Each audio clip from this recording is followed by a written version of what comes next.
My parents stole my college fund for my brother's dream business, so I joined the army and took my life back. Reddit stories. They drained everything Grandpa left me to bankroll a baseball card empire that crashed in 6 months. I walked into a recruiter's office out of rage, built a career out of discipline, and came home years later to find their golden son bankrupt while I'd become everything they said he would be. Hi, I'm Jake, 29, and my life went off-road the day my parents looked me dead in the eye, nodded in unison like malfunctioning bobbleheads, and said the sentence that should be printed on warning labels. We've decided your college fund would be better used helping Brandon follow his dreams. Ah, yes. My older brother Brandon, 32. The chosen one. The prodigal son who never actually left, just circled the driveway of mediocrity with the confidence of a man destined for Forbes but functioning at the level of a damp chicken nugget. From the outside, my family looked normal. 2-story house in suburban Ohio, lawn mowed by yours truly, mom doing bookkeeping for local businesses, dad working middle management at a manufacturing plant. Perfectly average. But inside that house, different universe. Brandon breathed? Standing ovation. Brandon got AC in algebra? Wow, tougher teacher this year. Jake gets straight A's? Why don't you ever smile in pictures? When Brandon wrecked mom's car while texting, he got grounded from video games for a week. When I was late to dinner because I stayed after school to study, boom, 2 weeks grounded, no Wi-Fi, no leaving the house except for school and mandatory guilt sessions. I learned early. Brandon equals golden boy. Me equals spare tire. So when I got into Ohio State's engineering program, after years of grinding AP classes, SAT prep, and planning my entire future, it finally felt like I was stepping out of Brandon's shadow. Then one Sunday dinner, over dry chicken and overcooked green beans, Brandon dropped the announcement. I'm starting a sports memorabilia store. Mom clasped her hands like he'd announced he cured childhood cancer. Dad leaned forward like a shark smelling financial ruin. And Brandon, God bless his confidence, laid out a business plan that sounded like it had been brainstormed by 3 raccoons in a trench coat. Rundown strip mall storefront. Connections, from Facebook Marketplace. 0 experience. 0 market research. 0 plan beyond. People like baseball cards, right? Then he said the number. $70,000. Before I even inhaled, Dad went, well, we do have the college funds.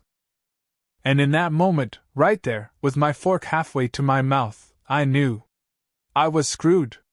I said, that's my college fund. Grandpa left that specifically for school.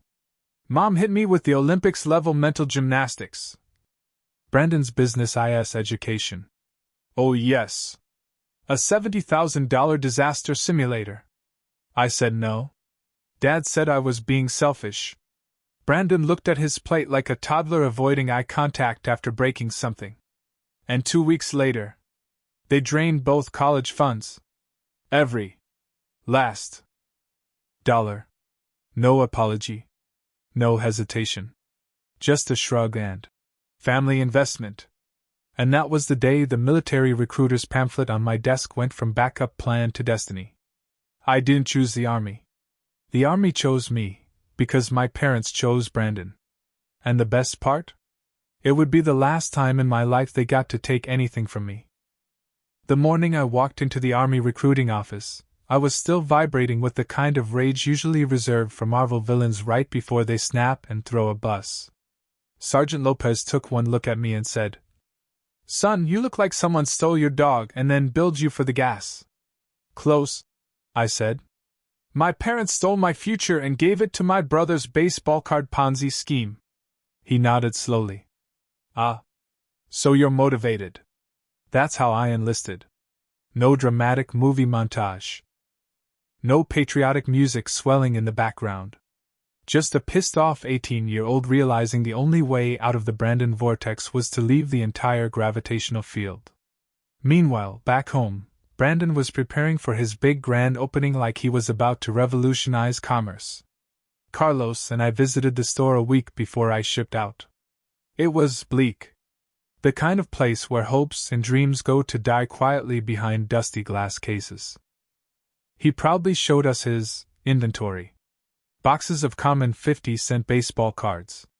Jerseys signed by players even Google couldn't identify. A Willie Mays rookie card that might be worth $2,000 if it weren't bent like a Pringle. Even Carlos, who had mastered the art of keeping a straight face, gave me a look like, "Bro, this is a crime scene." Brandon, meanwhile, had the swagger of a man who had just bought the Yankees. "It'll pick up," he kept saying. "Just gotta get the word out." In a dying strip mall. Next to a vape shop. Across from a tax office that closed at 3 p.m. Sure thing, Bezos.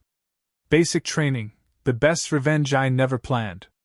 I shipped out 2 months later, right as Brandon's store opened to a crowd of 12 people, half family, half lost. Basic training was glorious. No Brandon. No parents. No forced family investments.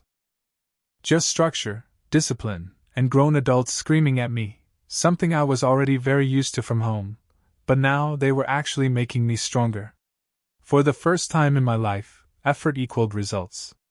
Not favoritism. Not parental delusion. Not, "We love Brandon more because he once hit a double." Just work. Pure, simple work. I crushed it. Top physical fitness score. Expert marksman. Promotion ahead of schedule. One day my drill sergeant said, "Miller, you could go officer route someday." And for a second, I felt something I'd never felt from my own family. Pride. Recognition. Respect. Meanwhile, emails from Carlos kept me updated on Brandon's descent. Month 1. He's doing okay. Low sales though. Month 2. He's having a closing sale but he's not closing? Month 3. Bro, he bought fake autographed merchandise off Craigslist. I'm begging you to laugh. Month 4. Your parents are giving him more money. Month 5. Landlord posted an eviction notice. Month 6. Store is dead. Like fully, completely, undeniably dead. Brandon burned $80,000 in 6 months. $80,000. Gone. Evaporated. Turned into the world's saddest pile of unsold baseball cards sitting in my parents' garage like the tomb of financial failure. And when I came home on leave, guess what my dad said? "Well, the military's shaping you up nicely. See? Everything happens for a reason." Yeah. Because you caused the reason. But I stayed quiet. Because I knew something they didn't. I was building a life. They were building a hole. And Brandon? He was falling into it. Brandon's store had officially died, been buried, and had weeds growing over its financial corpse when the real twist hit. My parents still expected me to feel bad for him. I came home on leave, my first time back since enlisting, and before I even set my bag down, Mom hit me with, "Don't judge your brother. He tried." Tried what? Setting money on fire, but with passion? Dad chimed in with, "He's regrouping right now. You should be supportive." Supportive of what, exactly? His ability to generate failure like a broken ATM dispensing overdraft notices? Meanwhile, at this exact same time, I'd just aced my AIT training, been put on the fast track for promotion, and discovered I actually had a future in military engineering. But that didn't matter. Because Brandon had a rough year. A rough year entirely funded by my stolen college fund. The breaking point. One night around midnight, I walked into the kitchen for water and found Brandon leaning against the counter eating a sandwich like someone who just discovered food was emotional support. He looked at me and said, "I know you're mad about the money. You think? I really thought the store would work." "Oh yeah? Based on what, exactly? The structural integrity of your vibes?" He bristled. "Nobody forced you to join the military."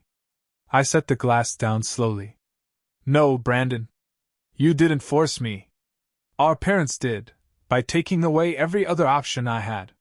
He shrugged. "You could have taken loans. That's what people do." People take loans because their parents can help them, not because their parents chose not to. He didn't respond. Just stared at his sandwich like it contained the answers to life. That was the moment I realized Brandon didn't consider himself responsible for any of it. Not the store. Not the money. Not the fallout. In his mind, he was the victim. And then the call started. A month later, I get a text while I'm on base. Brandon. Hey man, could you spot me $500 until I get back on my feet? Back on his feet? He'd never been on his feet. I replied. No. 5 minutes later, Mom calls. Jake, your brother needs help. He needed help 6 months ago. And he had $70,000 worth of it. Don't be petty. Don't be financially illiterate. She switched to guilt mode. Family obligation. Honor. Christian values. I said, if you want to help him, use your money. Silence. They didn't have any left. Because they'd shoveled it all into Brandon's failing business furnace. But here's where everything changed. While Brandon was sinking, I was rising. My leadership pulled me aside after a major project and said, You ever think about going officer? We'd recommend you. It hit me like a jolt. All the things my parents promised Brandon, by destiny, came to me through work, actual, consistent, undeniable work. By 20 years old I had a stable paycheck, a career track, housing, purpose, respect, a path to a fully paid college degree, a future that wasn't dependent on my parents' approval or Brandon's failures. And that's when the realization finally crystallized. My parents didn't ruin my life by taking my college fund. They just removed Plan A. And I built a better Plan B. By the time I hit my first deployment, Brandon's life had fully entered what scientists classify as permanent chaos mode, while mine was becoming something I didn't even know I was allowed to have. Steady. Purposeful. Mine. Afghanistan wasn't easy, nobody pretends it is, but for the first time in my life, effort equaled outcome. When I worked hard, things happened. When I took initiative, people noticed. When I stepped up, I wasn't overshadowed by someone else's mediocrity. Back home, though, Brandon was still starring in the never-ending sitcom called Failure, sponsored by Mom and Dad. Carlos wrote me letters giving monthly updates like he was reporting from the scene of a natural disaster. Month 1. He applied to a sales job and didn't show up for the interview. Month 2. He's working on himself, which means sleeping until noon. Month 3. Your parents are covering his credit card bill. Month 4. Dude, he bought more baseball cards. I was in a war zone building infrastructure, and Brandon was at home building nothing. Absolutely nothing. Meanwhile, I was leveling up. I got promoted ahead of schedule. Earned my air assault wings. Superiors pulled me aside to tell me I had leadership potential. One sergeant said, You've got the discipline and the head for engineering. Stick with it, you'll be an officer in no time. That sentence changed my entire trajectory. Because suddenly, instead of being the spare kid at home, I was becoming someone with real skills, a path, and authority. Compare that to Brandon, who once failed a job interview because he didn't like the vibe of the lobby. Not making that up. And then, the big collapse. 6 months after Brandon opened his store, I got a letter from Carlos that started with, Bro, sit down before you read this. The store was dead. Like clinically dead. Here's the official autopsy. 0 foot traffic. No online storefront. Overpaid for junk inventory. Eviction notice. Everything sold at 80% discount. Still couldn't pay rent. Lost a total of $80,000. And what remained? Thousands of worthless baseball cards sitting in my parents' garage like a cardboard shrine to terrible decision-making. But the real kicker? My parents' reaction wasn't, We made a mistake. Or, We're sorry we took your college fund. Or, We should have protected what Grandpa left you. It was, Well, things happen. At least you're doing well in the military. Ah, yes. My success, something I created entirely on my own, became their emotional band-aid for the crater they'd blasted into my future. Coming home on leave, I walked through the front door after months overseas, and the energy in the house was bleak. Brandon was depressed. Mom was stressed. Dad looked like he'd aged a decade. And they still wanted to pretend everything was normal. Over dinner, Dad tried the classic. You should be proud of your brother. He took a risk. Most people never even try. I stared at him, thinking. Most people also don't fund their risk-taking with someone else's college fund. Brandon kept tapping his fork nervously. Mom kept trying to make small talk. And I sat there, watching the whole family dynamic implode, realizing something profound. I didn't resent losing the money anymore. I resented losing the choice. Brandon got choices. All of them. Even terrible ones. I got whatever scraps were left. Until I took my life back by leaving. That realization would come crashing down harder later, but for now, I sat in silence, knowing something my parents didn't. They had built this whole mess themselves. By the time I returned to my duty station, my patience with the entire family dynamic had evaporated like water on a hot tarmac. I'd spent months in Afghanistan building infrastructure, managing real responsibilities, and leading soldiers who actually listened. Contrast that with Brandon, who once told Carlos he didn't get a job because they wanted me to show up every day. Truly, a visionary. The loan requests begin. AKA, the Entitlement Olympics. For months after I commissioned as an officer, I got the text. Brandon. Yo man, I'm in a tough spot. Could you loan me $500 till I get back on my feet? I swear I'll pay you back next month. I stared at the phone like it had personally insulted me. Back on his feet? When had he ever been on his feet? I wrote back one word. No. Not sorry. Not can't. Just no. 5 minutes later, Mom calls, as if she'd been lying in the grass like a lone shark sniper waiting for the moment to strike. Jake, your brother needs help. He needed help before he blew through 80 grand of my college fund. Don't be dramatic. Don't be financially catastrophic. She tried guilt first. Then emotional pressure. Then Christian duty. Then the classic. Family takes care of family. I finally said, if you want to help him, do it with your money. She got very quiet. Because they didn't have any. The Audacity, Part 2. 2 weeks later, Brandon calls again, this time trying the enlightened man taking accountability voice. Look, I know I messed up before, but I've got a new business opportunity. I almost died laughing. Brandon. You burned through $80,000 in 6 months. You cannot possibly be starting another business. This one's online. Way lower overhead. My friend needs partners.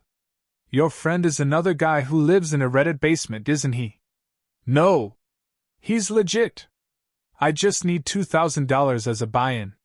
He paused, then tried the emotional angle. You're making good money now. You could afford to help family. Ah, yes. The magical phrase entitled people say when they really mean. You worked hard, so now I'd like to benefit. I replied. I can afford lot of things. Doesn't mean I'm funding your sequel. He pushed again. I shut him down again. He got offended again. And then came round 3.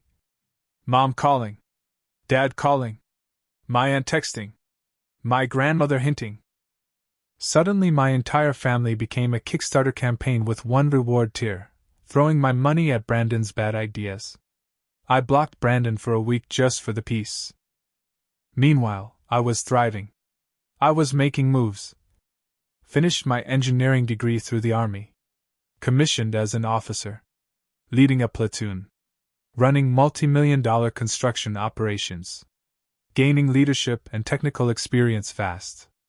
On track for captain. Earning real respect. Actually building a future. Every step of the way, I kept thinking. I am doing everything my parents claimed Brandon was destined for. But I'm doing it through work, not entitlement. And life slowly, quietly, beautifully shifted. I no longer needed my parents' approval. I no longer cared what Brandon thought. I no longer felt overshadowed. Because while they were busy putting all their chips on the wrong horse, I became the person I always could have been. Once I got out from under them. A funny thing happens when you build a life outside your family's narrative. You suddenly become the villain in their group chats.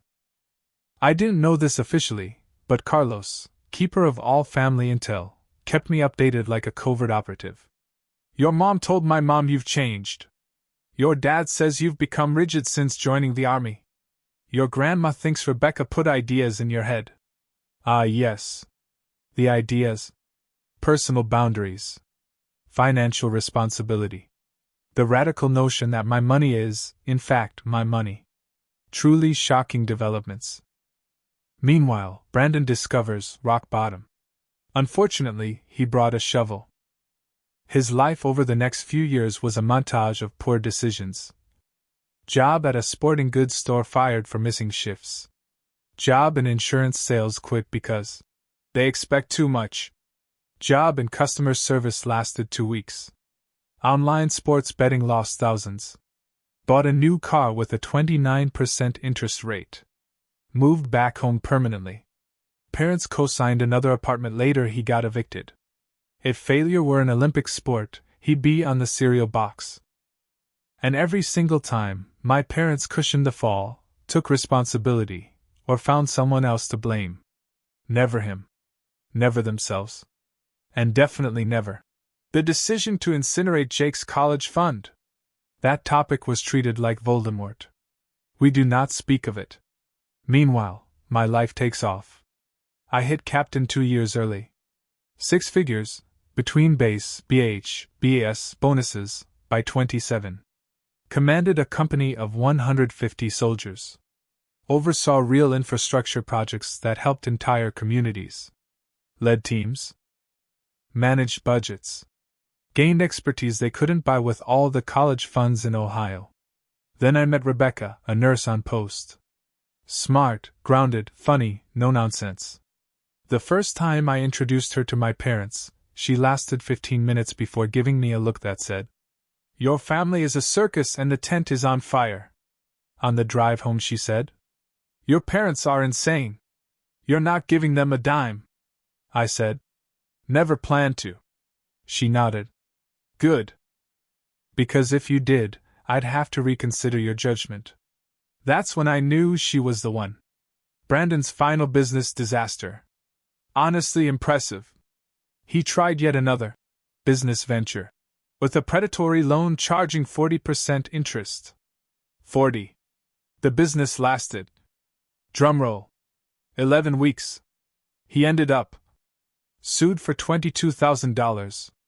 His wages garnished. Car repossessed. Evicted. Back home at age 30. And guess who they called? "Jake, we need $25,000. Just a loan. Just until we sort things out." I laughed so hard I had to sit down. "Where do you think I get that kind of money?" I asked. "You make 6 figures," Dad said. "Ah, yes. The sacred family rule. When you succeed, we spend." I told them there would be no loan.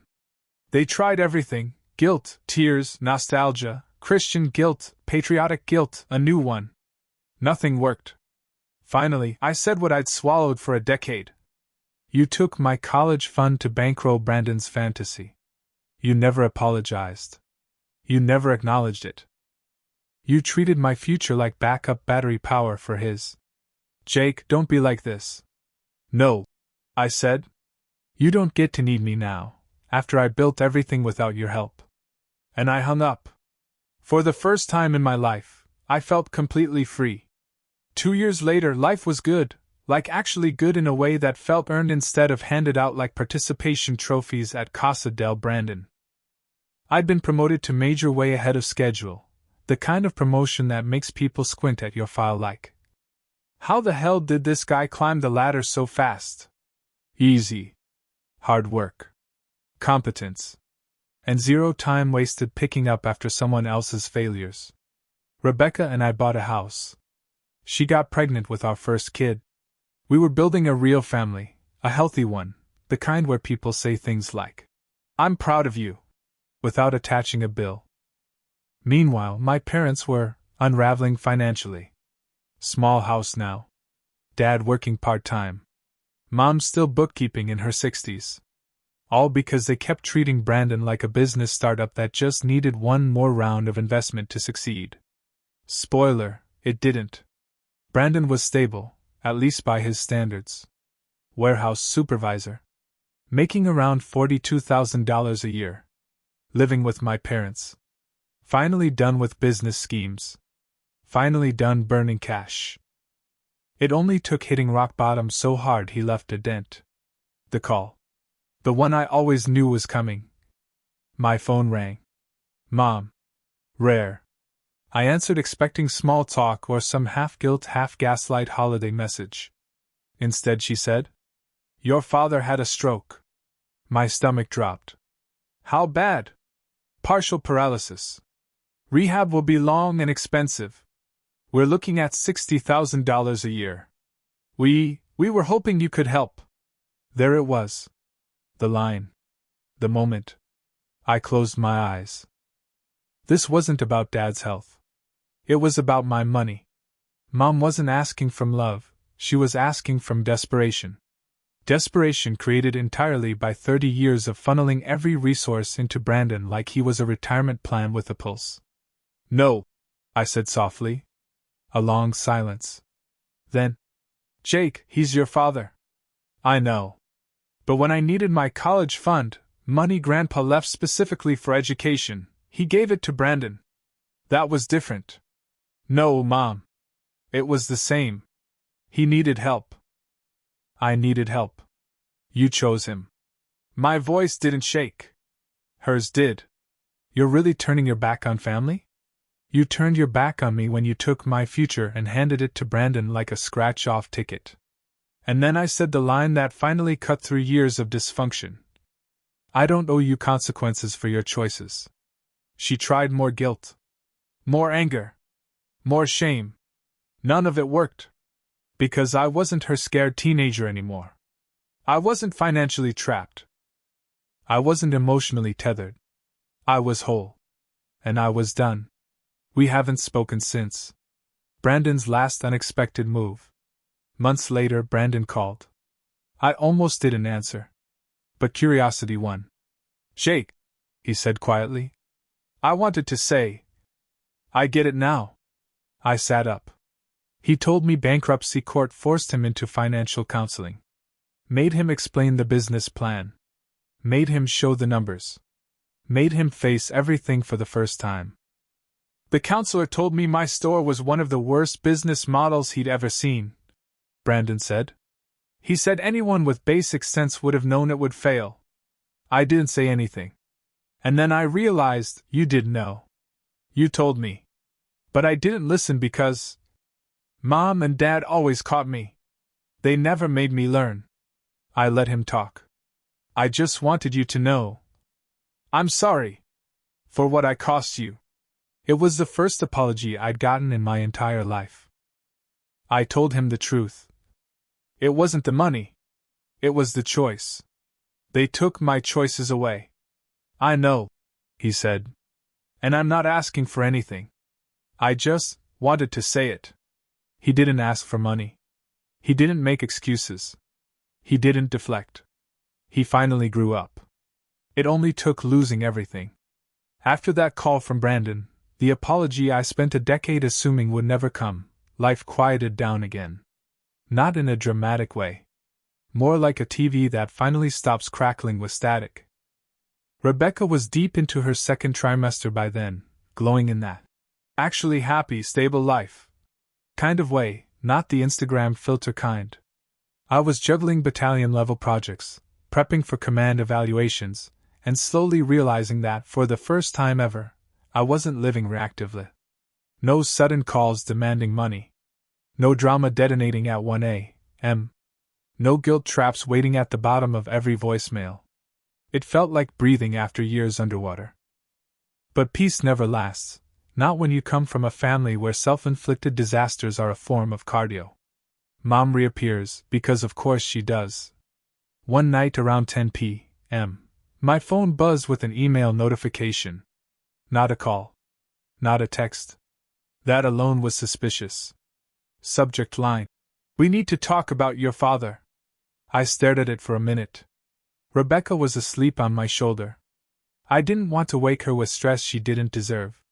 I opened the email. It was 3 paragraphs of emotional contortionism.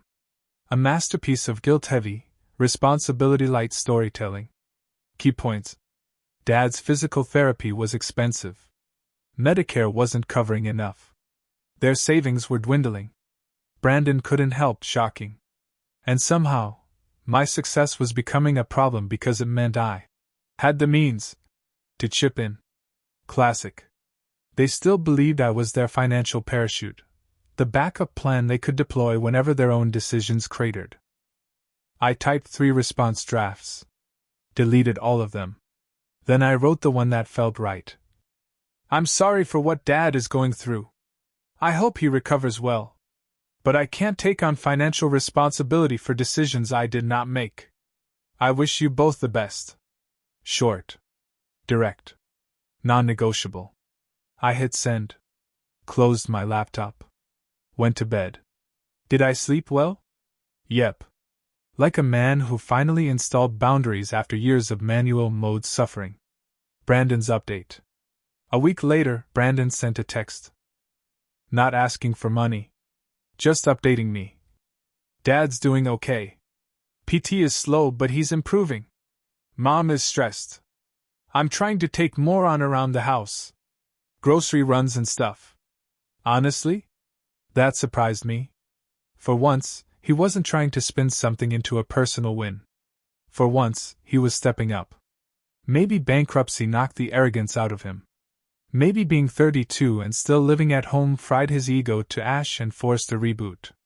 Or maybe, just maybe, the apology wasn't a fluke. I replied. Good. Keep it up. He didn't send anything else. Didn't push. Didn't try to open the money door again. This was new Brandon. Strange, but not unwelcome. My parents tried a different strategy. Silence lasted a month. Then my aunt, the family messenger pigeon, texted Rebecca. Not me. Rebecca showed me her phone. "Hi, sweetie, just checking on you and Jake. Your mother's very overwhelmed. It would mean a lot if Jake reached out." Rebecca raised an eyebrow at me. "They're trying to triangulate," she said. She wasn't wrong. I took the phone from her gently, typed a reply myself. "We're doing well. And we prefer not to be placed in the middle of your family's financial issues." And read it. Left it on. Delivered. No reply. Good. I send Brandon something unexpected. A week later, after thinking about it way longer than I should have, I mailed Brandon a box. Inside. A book. Personal Finance for Dummies. A note. "This isn't a joke. You're trying now. Keep trying." And a $50 Starbucks card, not cash. Brandon didn't text. Didn't call. 3 days later, I got a photo from him. It was the book, full of sticky notes and highlights. Caption: "I'm learning." For the first time in my life, I believed him. Not enough to open the door again. Not enough to erase the past. But enough to loosen the knot in my chest I'd been carrying since I was 18. My battalion CO used to say something that stuck with me. Success doesn't erase who you used to be. It just makes the contrast clearer. And that was becoming my life in high definition. While my parents were juggling medical bills and Brandon was finally learning how to be a functional adult, my career was accelerating faster than I'd expected. Promotions, project leadership, invitations to speak at engineering conferences. All the stuff I dreamed of when I was 17 sketching bridge designs in the margins of my notebooks. It should have felt triumphant. But success hits weird when your family once treated your potential like disposable income. Rebecca notices before I do. We were sitting on the back deck one evening, Rebecca with her decaf tea, me with a protein shake because the army has permanently rewired my bloodstream, when she said, "So what's going on in your head?" I shrugged. "Nothing." She gave me the look. The one that says, "Try again, sir." I sighed. "It just feels strange to be doing so well, while they're doing so poorly." Rebecca tilted her head. "Is that guilt or empathy?" "Good question." "Both, maybe." She set her cup down. "You know you didn't cause any of it, right?"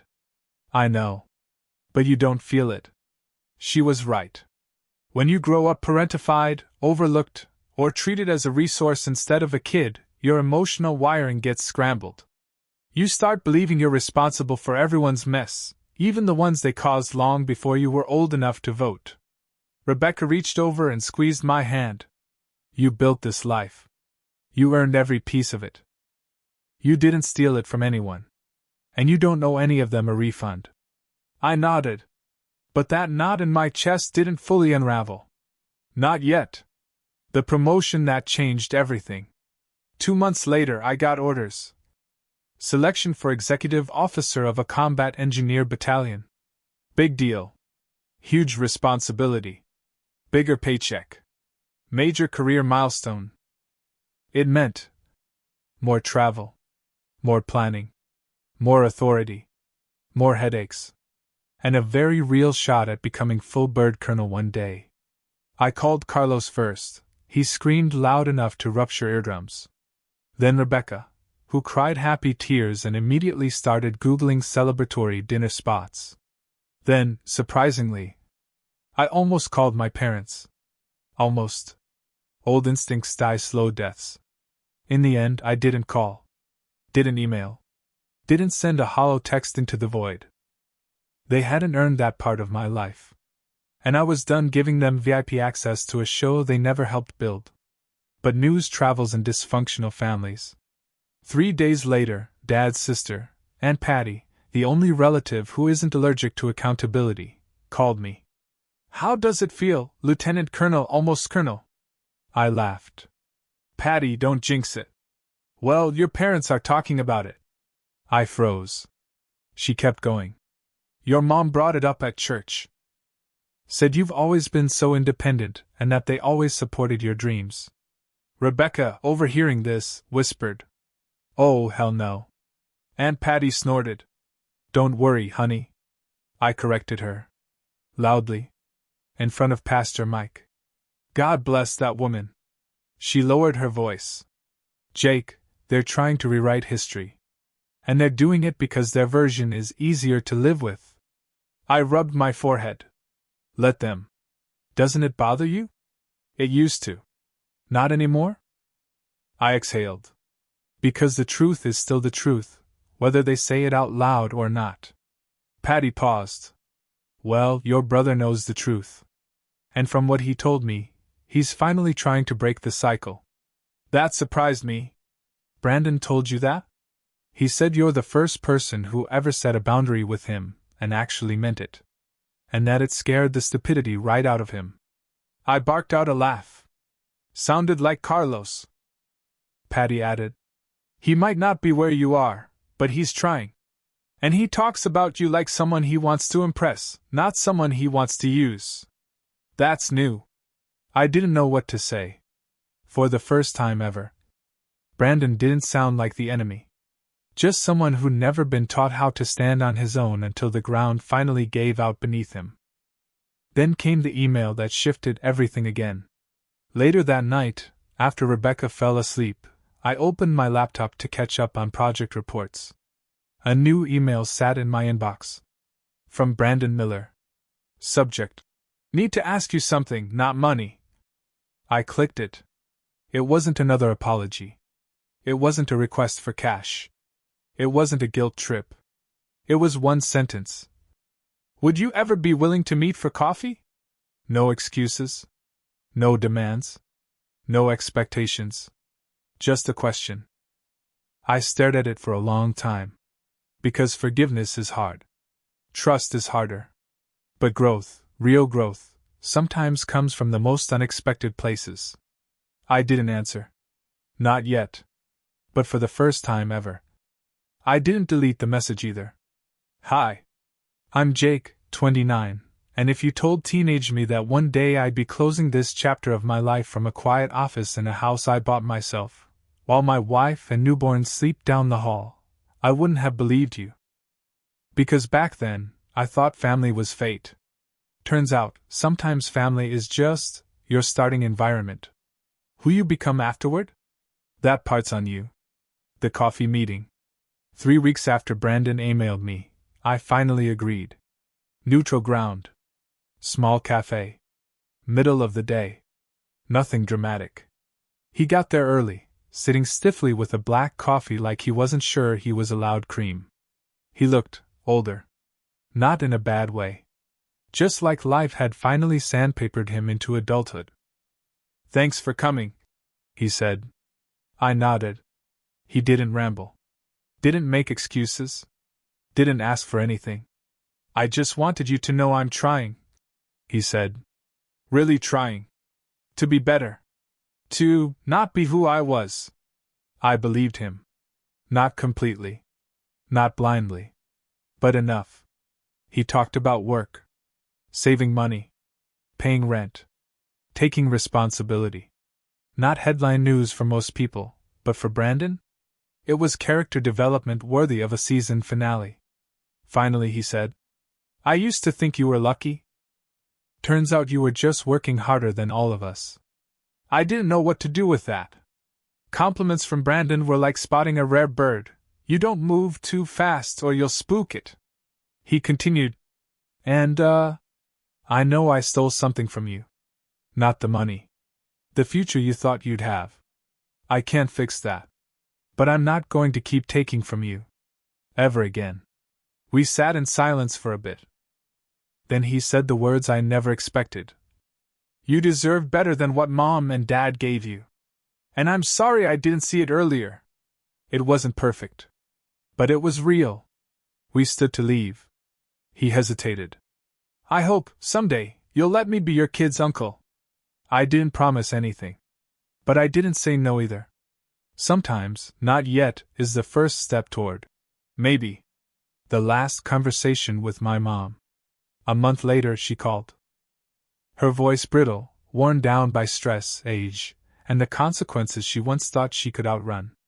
Your father's getting stronger, she said. We're managing. Good. Then she did something she's never done in my entire life. She apologized. It wasn't a grand confession or poetic speech. Just a quiet, tired truth. We shouldn't have spent your college fund. We thought we were helping your brother. We didn't think about what it cost you. We didn't want to think about it. That was wrong. I didn't rush to forgive her. Didn't fill the silence. Didn't make it easier. She continued. I hope, someday, you'll let us know our grandchild. But I understand if not. And for once, she actually meant it. I told her I needed time. A lot of it. But I didn't hang up angry. And when the call ended, for the first time since I was 18, I didn't feel like I was bleeding from wounds nobody could see. Where it ends. I'm not naive. My family won't magically become emotionally healthy overnight. Brandon won't suddenly become a self-made success story. My parents won't undo decades of favoritism and damage. But I'm not defined by it anymore. I built something different. Something strong. Something mine. A 6-figure military engineering career. A wife who actually loves me. A child growing up in a home where fair doesn't mean whoever screams loudest wins. A future no one can take from me. And if my family ever becomes part of that future, it won't be because they demanded it. It'll be because they finally earned it. Here's the truth they never understood. Cutting toxic people off isn't cruelty. It's survival. And letting someone back in? That's not forgiveness. That's a choice. My choice. And this time, no one gets to steal it.